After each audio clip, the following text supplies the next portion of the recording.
2026లో 10 గ్రాముల బంగారం ధర 2 లక్షల రూపాయల వరకు చేరుకుంటుందా?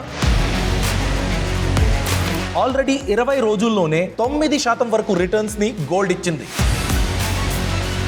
2025 అని చూసుకున్నట్లయితే ఒక్క సంవత్సరంలోనే 85% బంగారం ధరలు పెరిగాయి.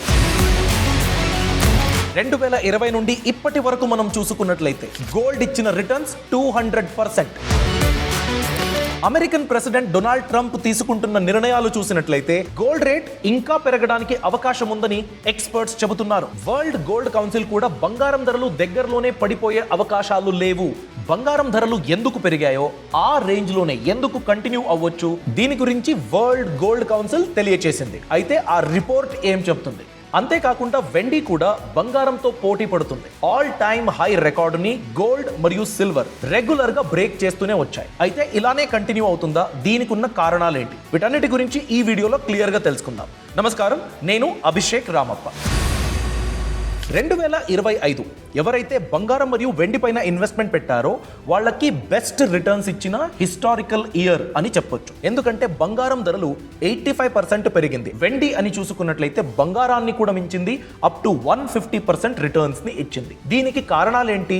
ట్రంప్ తీసుకున్న నిర్ణయాలు, జియోపొలిటికల్ అన్సర్టనిటీ, ఇండియాలో ఉన్న ఇన్ఫ్లేషన్ ను, రూపీ వాల్యూ డిప్రిషియేట్ అవ్వడము, డాలర్ వాల్యూ తగ్గిపోవడము, అలానే ఫెడరల్ ఇంట్రెస్ట్ రేట్ కట్ చేయడం. ట్రంప్ మాట ఎవరైతే వినలేదో అలాంటి దేశాలపైన రిటాలియేటరీ టారిఫ్ ని వాళ్ళు ఇంపోజ్ చేశారు. వీటన్నిటి గురించి ఒక గ్లోబల్ అన్సర్టనిటీ ఉండేది, ప్రాబ్లం అయింది. కానీ 2026లో ఇనీషియల్ గానే with in 20 days of this new year బంగారం ఆల్రెడీ 9% రిటర్న్స్ ని ఇచ్చింది. దాని గురించి అబ్జర్వ్ చేసినట్లయితే బంగారం ఎవ్రీ టైం ఒక ఆల్ టైమ్ హైని బ్రేక్ చేస్తూ వచ్చింది. దాని గురించి ఇప్పుడు చూద్దాం. 2025 జనవరి 18 అని చూసుకున్నట్లయితే ప్రతి గ్రామ్ బంగారం ధర 8,111 రూపాయలు ఉండేది. ఏప్రిల్ 20, 2025 అని చూసుకున్నట్లయితే 9,758 రూపాయలకు చేరుకుంది. ఆగస్ట్ 30, 2025 ప్రతి గ్రాముకి 10,495 రూపాయలు. 2025 అక్టోబర్ 30 12,148 రూపాయలు ప్రతి గ్రాముకి. 2025 నవంబర్ 28 12,846 రూపాయలు. 2025 డిసెంబర్ 30 13,620 రూపాయలు. 2026 జనవరి 18 14,378 రూపాయలు. 2026 జనవరి 20 అని చూసుకున్నట్లయితే 14,728 రూపాయలకు చేరుకుంది. ఇది గత ఒక్క సంవత్సరంలో బంగారం ధరలు ఎలా ఆల్ టైమ్ హై రికార్డుని ఎవ్రీ 2 months కి 3 months కి బ్రేక్ చేస్తూ వచ్చింది. ఆ హిస్టరీ మనం చూసాం. సో 2020 నుండి 2026 అంటే ఈ రోజు వరకు బంగారం ధరలు ఎలా పెరిగింది దాన్ని ఇప్పుడు చూద్దాం. 2020లో 10 గ్రామ్ బంగారం ధర 48,651 రూపాయలు ఉండేది. 2021 అని చూసుకున్నట్లయితే 48,720 రూపాయలు. 1 year లో గోల్డ్ పెరిగింది 0.14% మాత్రమే. 2022లో 52,670 రూపాయలు అయింది. 2020 నుండి ఎంత రైజ్ అయింది? 8.26%. 2023లో 10 గ్రాముల బంగారం ధర 65,330 రూపాయలు అయింది. 2020 నుండి 34% రైజ్ అయింది. 2024లో 77,913 రూపాయలు. 2020 నుండి 60% రైజ్ అయింది. 2025లో 133,195 రూపాయలు, అంటే 173% ఇంక్రీజ్ అయింది 2020 నుండి అని చూసుకున్నట్లయితే. 2026 ఫస్ట్ మంత్ అని మనం చూసుకున్నట్లయితే 147,280 రూపాయలు. 2020 నుండి ఈ రోజు వరకు 202% రైజ్ అయింది. దీని అర్థం ఏంటంటే మీరు 2020లో 1,00,000 రూపాయలు ఇన్వెస్ట్మెంట్ పెట్టినట్లయితే 2026 జనవరి 20 అని ఈ రోజు మనం చూసుకున్నట్లయితే మీ ఇన్వెస్ట్మెంట్ 1,03,00,000 రూపాయల వరకు పెరగడానికి అవకాశం ఉండేది, మీరు అప్పుడు ఇన్వెస్ట్మెంట్ పెట్టుంటే. సరేనండి, బంగారం ధరలు ఈ రేంజ్ లోనే ఉంటుందా? ఇక్కడ నుంచి పెరగడానికి అవకాశం ఉంటుందా? వెండి ధరలు 2025 జనవరిలో కేజీ వెండి 93,000 ఉండేది. ఇప్పుడు మనం చూసుకున్నట్లయితే వెండి కేజీకి 3,00,000 రూపాయల రేట్ ని దాటేసింది. సో ఇంకా గ్రోత్ కి అవకాశం ఉందా? దాని గురించి కొన్ని కారణాలు ఉన్నాయి, తెలుసుకుందాం. దీనికన్నా చాలా చాలా ఇంపార్టెంట్ వరల్డ్ గోల్డ్ కౌన్సిల్ చెబుతున్న ఒక రిపోర్ట్. ఆ రిపోర్ట్ ఏంటంటే, యూజువల్ గా స్టాక్ మార్కెట్ లో ఏదో ప్రాబ్లము, దేశాల మధ్య గొడవ, ట్రేడ్ రిలేటెడ్ అండర్స్టాండింగ్ లేకపోవడము, ట్రేడ్ వార్ జరగడము, అలాంటి రీజన్స్ ఉన్నప్పుడు గోల్డ్ ప్రైస్ అన్నది పెరుగుతుంది, స్టాక్ మార్కెట్ పడిపోతుంది. ఎందుకంటే ఇన్వెస్టర్ కాన్ఫిడెన్స్ ఉండదు, ఏదో ప్రాబ్లం అయితే నా డబ్బు అక్కడ స్టక్ అవుతుంది అని. సో గోల్డ్ పైన ఇన్వెస్ట్మెంట్ పెట్టేస్తారు. మళ్ళీ స్టాక్ మార్కెట్ బాగా అయినప్పుడు గోల్డ్ పైన ఉన్న ఇన్వెస్ట్మెంట్ ని తీసేసి స్టాక్ మార్కెట్ లో పెడతారు. అప్పుడు గోల్డ్ ప్రైస్ ఏమవుతుంది, కొంచెం డ్రాప్ అవుతుంది, అక్కడే స్టాగ్నెంట్ అయిపోతుంది. దాని గురించే వరల్డ్ గోల్డ్ కౌన్సిల్ చెప్తుంది, ఇది స్ట్రక్చరల్ బుల్ మార్కెట్. ఇంతకు ముందు జరిగింది కదా, ఏదో ఒక ప్రాబ్లము, టెంపరీ రీజన్, అప్పుడు గోల్డ్ పైన పెట్టారు, దాని తర్వాత నార్మలైజ్ అయిపోయింది. అలాంటి సిచ్యువేషన్ ఇప్పుడు లేదు. ఇది ఒక స్ట్రక్చరల్ బుల్ మార్కెట్, అంటే ఇంకా పెరగడానికి అవకాశం ఉండొచ్చని వరల్డ్ గోల్డ్ కౌన్సిల్ ప్రెడిక్ట్ చేస్తుంది. అలా ఎందుకు అని మీరు అడిగినట్లయితే, ఇప్పుడు మనం చూస్తున్న 1,50,000, 1,60,000 ప్రతి 10 గ్రాముల బంగారానికి చేరుకునే ఆ రేట్ అని మనం చూస్తున్నాం కదా, ఈ టార్గెట్ 2027లో ఉండేది.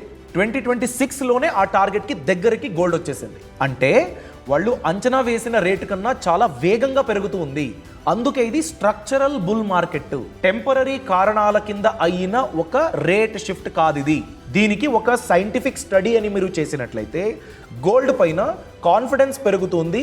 గోల్డ్ని ఇండస్ట్రియల్ యూజ్కి వాడుకుంటున్నారు, సిల్వర్ కూడా అలానే. సిల్వర్ బ్యాటరీలు, దాన్ని వాడుకుంటే త్వరగా ఛార్జ్ చేసే బ్యాటరీ టెక్నాలజీ, ఎలాంటి ఫైర్ యాక్సిడెంట్ లేకుండా బ్యాటరీ పనిచేయడానికి సిల్వర్ యూసేజ్ ఎక్కువ అవ్వాలి. దీని గురించి పెద్ద పెద్ద కంపెనీలు రీసెర్చ్ చేస్తున్నాయి. సిల్వర్ మనకు నెక్స్ట్ 10 ఇయర్స్కి 15 ఇయర్స్కి మీరు కంటిన్యూస్గా ప్రొవైడ్ చేయాలి అని సిల్వర్ మైనింగ్ చేసే కంపెనీలతో లాంగ్ టర్మ్ అగ్రిమెంట్ కూడా సైన్ చేస్తున్నారు. వీటన్నిటినీ చూస్తే ఇది స్ట్రక్చరల్ బుల్ మార్కెట్, ఇంకా పెరగడానికి అవకాశం ఉండొచ్చు, లేకపోతే ఈ రేంజ్లోనే కంటిన్యూ అవ్వడానికి సైంటిఫిక్గా రీజన్స్ ఉన్నాయని వరల్డ్ గోల్డ్ కౌన్సిల్ చెబుతుంది. నెక్స్ట్ రీజన్ ఏంటంటే, ఇండియాలో ఇప్పుడు మ్యారేజ్ సీజన్ అండి. అక్టోబర్ నుండి ఏప్రిల్ వరకు మ్యారేజ్ సీజన్ నడుస్తుంది. అలాంటప్పుడు గోల్డ్ గురించి ఖచ్చితంగా డిమాండ్ ఉంటుంది. దీనివల్ల న్యాచురల్గా 10 to 15% గోల్డ్ ప్రైస్ అన్నది ఇండియాలో పెరుగుతుంది. So industrial usage, jewellery consumption, పెళ్లిళ్ల సీజన్, వీటన్నిటినీ కలిపి ఇండియాలో డెఫినెట్గా ఈ సీజన్లో గోల్డ్ ప్రైస్ అనేది పెరగడానికి అవకాశం ఉండేది. ఇప్పుడు గ్లోబల్ టెన్షన్స్ ఇవన్నీ కలిపి ఇంకా ఎక్కువగా పెరుగుతుంది. ఈ ట్రెండ్కి మన గవర్నమెంట్ కూడా కొంచెం పుష్ ఇస్తుంది. ఆర్బీఐ ఎక్కువ శాతం బంగారాన్ని కొనుగోలు చేస్తుంది. రికార్డ్ హై అని చెప్పొచ్చు, అంతవరకు బంగారాన్ని ఆర్బీఐ కొనుగోలు చేస్తుంది. ఎప్పుడైతే వేరే దేశంలో సెంట్రల్ బ్యాంకులు బంగారాన్ని ఎక్కువగా కొనుగోలు చేస్తాయో అప్పుడు బంగారం గురించి న్యాచురల్ గా డిమాండ్ పెరుగుతుంది. దాన్ని పక్కన పెట్టేసి ఇంటర్నేషనల్ రీజన్స్ అని చూసుకున్నట్లయితే, రీసెంట్ గా వెనిజువెలాలో పొలిటికల్ క్రైసిస్ జరిగింది. అమెరికన్ ట్రూప్స్ అటాక్ చేసింది, వెనిజువెలా ప్రెసిడెంట్ ని తీసుకొచ్చేశారు. దాని తర్వాత గ్లోబల్ టెన్షన్స్ అనేది పెరిగింది. ఇప్పుడు రీసెంట్ గా ట్రంప్ గ్రీన్లాండ్ గురించి మాట్లాడారు.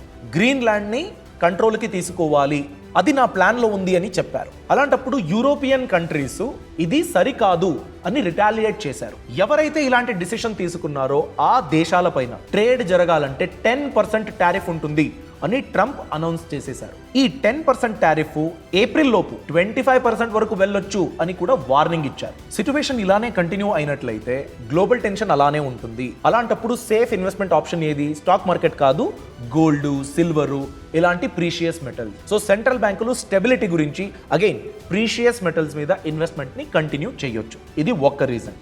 వరల్డ్ గోల్డ్ కౌన్సిల్ బంగారం ధరలు పెరగొచ్చు, పెరగకపోవచ్చు, దానికి కూడా కొన్ని కారణాలు ఇచ్చాయి. అంటే పెరగొచ్చు అనేది బుల్ కేస్ అండి. ఇప్పుడు అవుతున్న ఏదైతే గ్లోబల్ టెన్షన్ ఉందో అది బుల్ కేస్ అనొచ్చు. అలానే బేర్ కేస్, స్టాక్ మార్కెట్లో మనం చెప్తాను కదా బుల్ రన్, బేర్ రన్ అని. బేర్ కేస్ అంటే ఎందుకు బంగారం ధరలు పడిపోవచ్చు, దానికి ఉన్న కారణాలు ఏంటి. సో ఇప్పుడు మనం బుల్ కేస్ అని చూసుకున్నట్లయితే, స్టాక్ మార్కెట్కి అంతగా ఇన్వెస్ట్మెంట్ రావట్లేదు, స్టెబిలిటీ కావాలి, సో పెరగడానికి, బంగారం ధరలు పెరగడానికి అవకాశం ఉంది. America Venezuela, America Iran, Russia Ukraine, ఇవి దగ్గరలోనే సాల్వ్ అయ్యే సిచ్యువేషన్ అయితే కనిపించడం లేదు. అలానే ఇండియా మరియు చీనా లాంటి పెద్ద పెద్ద దేశాలు గోల్డ్ని అక్యుములేట్ చేసుకుంటున్నాయి. రూపీ డిప్రిసియేషన్ కూడా అవుతుంది, అమెరికన్ డాలర్ కూడా డిప్రిసియేషన్ అవుతుంది. ఇలాంటప్పుడు డాలర్ మీద కాకుండా ప్రిషియస్ మెటల్స్ మీద ఇన్వెస్ట్మెంట్ ని ఫోకస్ చేస్తున్నాయి. నెక్స్ట్ బేర్ కేస్ అండి. ఎందుకు బంగారం ధరలు పడిపోవచ్చు, దానికి ఉన్న కారణాలు ఏంటి? స్టాక్ మార్కెట్ స్టెబిలైజ్ అయితే, లేకపోతే ఫెడరల్ ఇంట్రెస్ట్ రేట్ పెరిగినట్లయితే, American dollar value పెరిగినట్లయితే.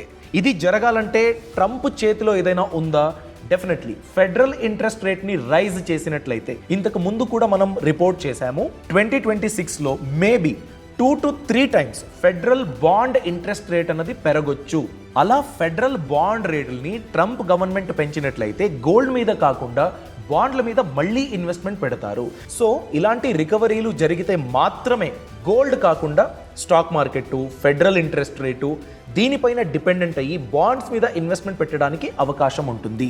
Bottom line ఏంటంటే, ట్రంప్ తీసుకుంటున్న డిసిషన్స్ ద్వారా బంగారం ధరలు పెరగడానికి కావాల్సిన జియోపొలిటికల్ అన్సర్టనిటీ సిచ్యువేషన్ క్రియేట్ అవుతుంది. సో ట్రంప్ ఎప్పుడైతే ప్రాబ్లమ్స్ ని సాల్వ్ చేస్తారో అప్పుడు బంగారం ధరలు కూల్ డౌన్ అవుతాయి, స్టాక్ మార్కెట్ లో ఇన్వెస్టర్ కాన్ఫిడెన్స్ ఇంప్రూవ్ అవుతుంది. ఫెడరల్ ఇంట్రెస్ట్ రేట్ పెరిగినట్లయితే అప్పుడు కూడా ఇన్వెస్టర్ కాన్ఫిడెన్స్ ప్రీషియస్ మెటల్స్ కాకుండా బాండ్ల పైన వెళ్తుంది.